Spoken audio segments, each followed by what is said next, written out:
सभा में पीएम मोदी ने कहा था कि आरजेडी कांग्रेस के चुनाव प्रचार में छर्रा कट्टा दुनाली जैसे गाने बज रहे हैं, जिससे बिहार के पुराने जंगल राज की याद आ जाती है।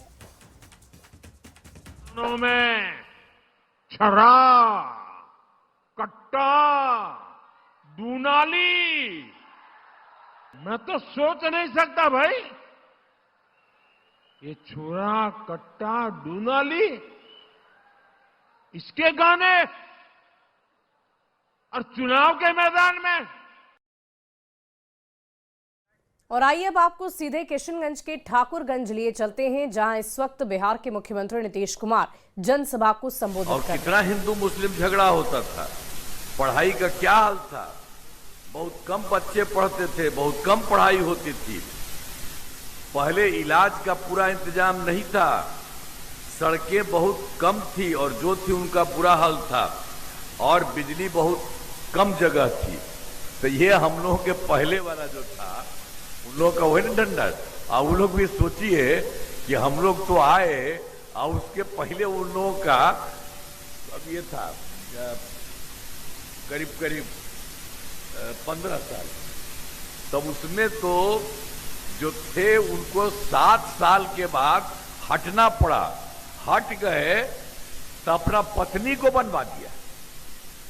अरे आप किसी आदमी को, देश भर के लड़की को और लड़का को कोई हिम्मत करते हैं? वो उन लोगों का तो सीधे है बेटा बेटी पत्नी, इसी सब के लिए करते रहे और कभी कुछ काम नहीं है इन लोगों का, इसी तरह का चीज है सब। और कभी मुस्लिम के लिए भी कोई काम किया था? कोई काम नहीं किया था। तो हमने तो आपको बताया कि ये सब काम हो रहा था। अब शुरू से ही बिहार के विकास का काम हो रहा, अब हम लोगों की सरकार में काम हो रहा। अब किसी प्रकार के डर एवं भय का वातावरण नहीं है। राज्य में प्रेम भाईचारा एवं शांति का माहौल है। पहले कितना हिंदू मुस्लिम झगड़ा होता था, तो पहले वाले तो वही किए, लेकिन हम लोग जैसे ही आए, हमने 2006 से ही कब्रिस्तान की घेराबंदी शुरू कर दी। मैंने सब कुछ करवा दिया और बड़े पैमाने पर कब्रिस्तानों की घेराबंदी की जा चुकी है। अब कोई झगड़ा झंझट नहीं होता। तो जब वो लोग था तो कोई चीज नहीं करता था, और हम लोगों को जैसे ही मौका मिला हम लोगों ने कर दिया सब काम। तो एक एक तरह से सारा का सारा काम किया। और इसके अलावे हिंदुओं का भी, उनके भी जगह पर कुछ होता था तो हम जो देखे थे।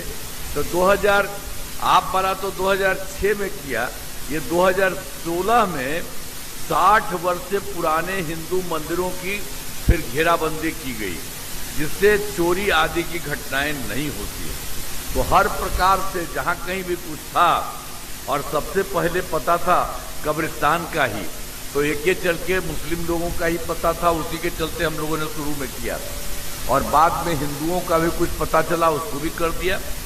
और सर्वप्रथम शिक्षा एवं स्वास्थ्य के क्षेत्र में विशेष ध्यान। आइए हम इधर पहले चरण के चुनाव प्रचार का समय खत्म हो गया है। कल महत्वपूर्ण दिन है, कल वोटिंग होगी 121 सीटों पर, और उसके मद्देनजर यहाँ देख सकते हैं जेपी नड्डा पटना के महावीर मंदिर पहुंचे हैं, और यहाँ पर जो प्रार्थनाओं का दौर है वो शुरू हो गया है, क्योंकि कल महत्वपूर्ण दिन है। बिहार विधानसभा चुनाव के मद्देनजर पहले चरण के तहत कल वोटिंग होगी, और उसके मद्देनजर जो प्रार्थना है वो बहुत जरूरी है, क्योंकि भगवान की शरण में ही लोग जाते हैं, क्योंकि भगवान ही पार लगाते हैं। और उसके मद्देनजर यहाँ देख सकते हैं कि जेपी नड्डा पटना के महावीर मंदिर पहुंचे हैं। यहाँ पर बजरंगबली की उन्होंने पूजा अर्चना की, आशीर्वाद वो ले रहे हैं, और विधि विधान के साथ यहाँ देख सकते हैं कि पटना के महावीर मंदिर में जो पूजा का दौर है वो शुरू हो गया है। उनके साथ एलजेपी आर के सांसद शांभवी चौधरी भी मौजूद हैं, और जो तमाम मंदिर के लोग हैं, बीजेपी की तरफ से भी जो नेता हैं वो यहाँ पहुंचे हुए हैं, क्योंकि कल का दिन बेहद महत्वपूर्ण दिन, खास दिन। कल पहले चरण के तहत वोटिंग होगी, 121 सीटों पर मतदान की प्रक्रिया पूरी की जाएगी, और पहले चरण के लिए बीजेपी ने ताबड़तोड़ चुनाव प्रचार भी किया है। और अब ऐसे में कल के लिए जो विशेष तैयारी है वो यहाँ नजर आ रही है। यहाँ देख सकते हैं कि जेपी नड्डा जो चुनाव प्रचार खत्म होने के बाद अब भगवान की शरण में आए हैं। पटना में महावीर मंदिर में पूजा अर्चना के साथ ही यहाँ पर जो भोलेनाथ स्थापित हैं वहां पर अब वो जलाभिषेक भी करेंगे। यानी जो पूजा का दौर है वो शुरू हो गया है। महत्वपूर्ण दिन है कल का दिन, और उसी के मद्देनजर जो प्रार्थना है वो लगातार की जा रही है। तमाम जो चुनाव लड़ रहे हैं उम्मीदवार वो तो अपनी तरफ से प्रार्थना कर ही रहे हैं, पूजा अर्चना कर ही रहे हैं, लेकिन जिनके ऊपर चुनाव प्रचार की जिम्मेदारी दी गई थी वो लोग भी अपनी तरफ से चुनाव प्रचार के बाद अब प्रार्थना में शामिल हो गए हैं। और इसी सिलसिले में जेपी नड्डा पटना के महावीर मंदिर पहुंचे हैं और बजरंगबली की पूजा अर्चना के बाद यहाँ का जो भोलेनाथ का जो मंदिर है, महावीर मंदिर में जो स्थापित है, यहाँ पर ये पूजा अर्चना कर रहे हैं, अभिषेक कर रहे हैं। और उसकी जो तस्वीर है वो यहाँ आप देख सकते हैं। यानी चुनाव कितना खास है, और खासकर अगर पहले चरण की हम बात करें तो वो कितना महत्वपूर्ण है आप इसी तस्वीर से अंदाजा लगा सकते हैं, क्योंकि प्रचार का दौर कल खत्म हो गया है और कल यानी आने वाले कल महत्वपूर्ण दिन है, वोटिंग होगी। और उसके मद्देनजर यहाँ देख सकते हैं कि भोलेनाथ की शरण में जेपी नड्डा नजर आ रहे हैं, अभिषेक कर रहे हैं, पूजा अर्चना कर रहे हैं, और उनके साथ शांभवी चौधरी और शायन कुणाल भी मंदिर में मौजूद हैं। यानी बजरंगबली के आशीर्वाद के साथ ही साथ भोलेनाथ का आशीर्वाद भी बेहद जरूरी है। और कहते भी हैं कि पटना के महावीर मंदिर आप जब भी आते हैं तो बजरंगबली का आशीर्वाद लेना जितना महत्वपूर्ण है उतना ही भोलेनाथ का आशीर्वाद लेना भी महत्वपूर्ण होता है। और उसी के मद्देनजर यहाँ जो तस्वीर है वो आप देख सकते हैं कि जो अभिषेक है जेपी नड्डा वो खुद करते हुए यहाँ नजर आ रहे हैं। यानी आप पूजा प्रार्थना कितना महत्वपूर्ण है उसकी तस्वीर यहाँ नजर आ रही है।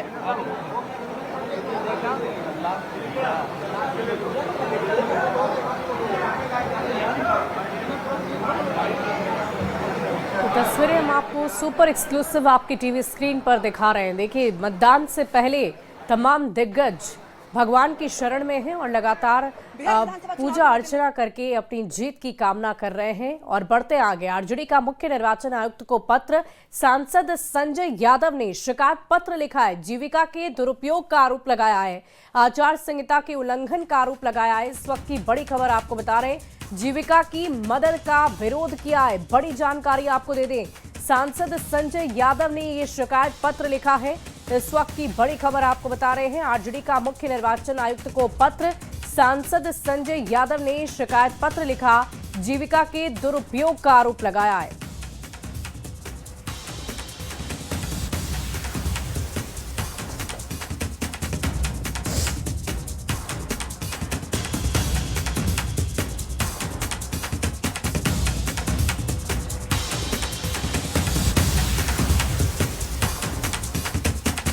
देखिए, आचार संहिता के उल्लंघन का आरोप लगा है। इस वक्त की बड़ी खबर आपको बता रहे हैं, आरजेडी का सीईसी को शिकायत पत्र, ये शिकायत पत्र लिखा गया है। सांसद संजय यादव ने इस शिकायत पत्र को लिखा है।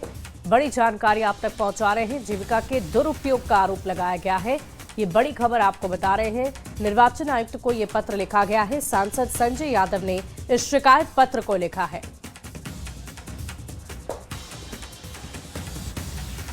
और केंद्रीय गृह राज्य मंत्री नित्यानंद राय ने पहले चरण के मतदान से पहले ये दावा किया है कि पूरा माहौल एनडीए के पक्ष में है और इस बार घमंडिया गठबंधन का सूपड़ा साफ हो जाएगा। बिहार के लिए अब जंगल राज नहीं, विकास चाहते हैं, शांति चाहते हैं, अपने बच्चों का भविष्य चाहते हैं, अपना भविष्य चाहते हैं। वहीं नित्यानंद राय ने तेजस्वी को खलनायक बताया तो राहुल गांधी के मछली पकड़ने के सवाल पर भी तंज कसा है। नित्यानंद राय से बातचीत की है न्यूज 18 संवाददाता यतीन्द्र कुमार शर्मा ने। हमारे साथ हैं केंद्रीय मंत्री नित्यानंद राय जी। नित्यानंद जी, कितनी उम्मीदें लग रही हैं? 121 सीटों पर कल वोटिंग होगी, क्या उम्मीदें एनडीए के लोगों के लिए? पूरी उम्मीदें सिर्फ एनडीए के लिए ही है। महागठबंधन, घमंडिया गठबंधन का सुपड़ा साफ होने वाला है, इसलिए कि बिहार के लोग अब जंगल राज नहीं चाहते हैं, विकास चाहते हैं, शांति चाहते हैं, अपने बच्चों का भविष्य चाहते हैं, अपना भविष्य चाहते हैं। लेकिन आप तो कह रहे हैं कि एनडीए के लिए उम्मीदें हैं, लेकिन आरजेडी का अगर कार्यालय देखें तो वह तेजस्वी के लिए नायक लिख दिया गया और तेजस्वी ने खुद भी घोषणा कर दिया कि वो जैसे ही रिजल्ट ओपन होगा यानी कि 14 नवंबर को शपथ ले रहे हैं और उसके बाद वो अगले 20 महीने में, जो 20 साल में आप लोगों ने काम नहीं किया, वो 20 महीने में काम कराने वाले हैं। तेजस्वी नायक नहीं खलनायक है और अपने ही मुंह से बोलना है या पुत्र के लिए पिता को बोलना है, यानी लालू जी के को ही बोलना है, तो कुछ भी बोल दे सकते हैं। इसलिए बिहार की जनता जानती है कि वह नायक नहीं खलनायक है, इसलिए कि घोटाला करने वाला, भ्रष्टाचार करने वाला, जाति उन्माद फैलाने वाला, अपराधियों को संरक्षण देने वाला, बिहार को बीमार बनाने वाला, बिहार को बदनाम करने वाली पार्टी और परिवार, उसी परिवार के पुत्र हैं तेजस्वी। और 2 दिनों का इतिहास वह देखिएगा, जब 2020 के विधानसभा के चुनाव के बाद जो 7 नवंबर से 10 नवंबर तक का था, उस समय आरजेडी के गुंडों ने, लठायतों ने जो बिहार में तांडव मचाया था और उसके खलनायक थे तेजस्वी। नित्यानंद जी, आपकी जो ज़्यादातर उम्मीद है, क्योंकि कई राज्यों में भी देखने को मिला आधी आबादी यानी महिलाओं पर बड़ा आप विश्वास कर रहे हैं गेम चेंजर साबित होगी, लेकिन तेजस्वी ने तो कह दिया कि जो उनकी माई बहन योजना है उसके थ्रू तो वो 30 जैसी उनकी सरकार आएगी और 14 जनवरी मकर संक्रांति का दिन भी तय कर दिया कि 30,000 रुपये सबके खाते में डाल दिया। एक तो उनकी सरकार नहीं बननी है, तेजस्वी मुख्यमंत्री बनने वाले नहीं हैं, और झूठे वादों का पहाड़ खड़ा करना, भ्रम फैलाना और लोगों को ठगने की कोशिश करना तो उस परिवार की पुरानी आदत है। राहुल गांधी एक नए अवतार में देखने को मिला, तालाब में वो कूदे, मछलियां पकड़ते हुए नजर आए मछुआरों के साथ, और अब ये भी कह रहे हैं कि वो चुनाव हारने वाले हैं आप लोग, तो वोटों की चोरी करवाएंगे प्रधानमंत्री मोदी और अमित शाह।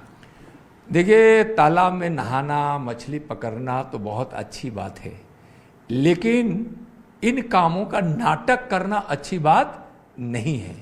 और उनका हमेशा नया अवतार होता है।